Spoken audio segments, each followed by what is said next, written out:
नमस्ते, प्रणाम। बस आप लोगों से एक अपडेट देना था मुझे।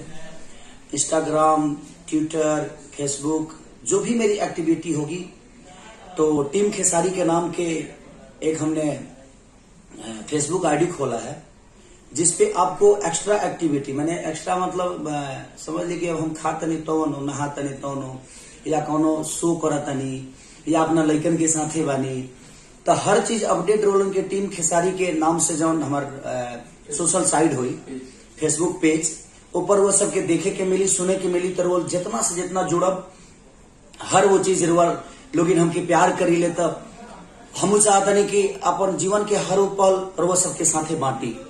और टीम खेसारी के जो पेज बा, और वही पर वो सबके हर वो अपडेट मिली। और नवरात्रि के ढेर सारी शुभकामना रहा टीम खेसारी की तरफ से, और ढेर सारा प्यार वो लोग हमेशा दी, ऐसा ही देते रही।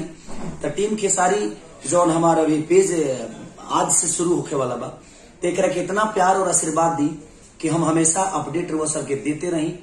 जो हमारे खेसारी के जो पेज बात तो बढ़ले बा, लेकिन टीम खेसारी एक्स्ट्रा हम ए सेकेंड कि हर चीज हम ऊपर डाल ना पाइले।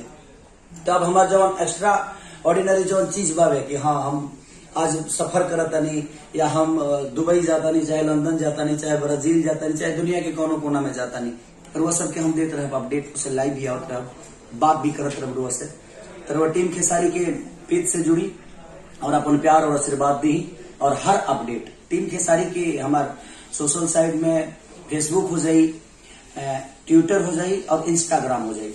ये चारों चीज वो सबके मिली हमारा टीम खेसारी के नाम से।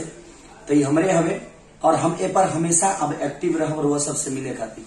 ऐसे जो बहुत कम बात करे वाला आदमी कब वो लाइव आई 20 दिन पर, 25 दिन पर, लेकिन ए पर हम हमेशा 4-5 दिन पर वो सबके बीच में आवत रहो, और वो सब बतियावत रह, हाल चाल लेत रह, और वो से मिलत रह, और अपन दुख भी वो सुनाए और सुख के भी हिस्सा वो सबके जरूर बनाए।